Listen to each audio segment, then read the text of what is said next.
আমাদের মোট বর্জ্য অপসারণের টার্গেট 15,935 টন। এই বর্জ্য আমাদেরকে ঢাকা শহর থেকে সংগ্রহ করতে হবে। আপনারা বুঝতেই পারেন এটা একটা বিশাল কাজ।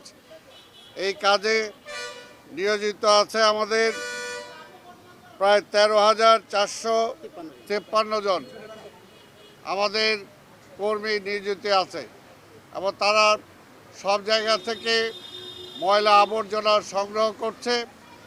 সেগুলোতে তারা এসকেএসে নিয়ে আসবে। এখান থেকে তারপরে আমাদের মাতোয়াইলে যে ডাম্প করার যে জায়গা আছে সেখানে তারা আমাদের ট্রাক করে সেগুলো নিয়ে যাওয়া হবে। যানবাহন 2117টাই আমরা ব্যবহার করছি।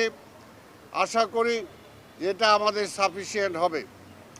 আপনাদেরকে আমি ধন্যবাদ জানাই আপনাদের মাধ্যমে নগরবাসীকে, আজকে পুরোপুরি না হলেও নগরের অনেক জায়গায় আমরা দেখেছি তারা যে চটের ব্যাগ আমরা দিয়েছিলাম আবার নিজেরাও চটের ব্যাগ সংগ্রহ করে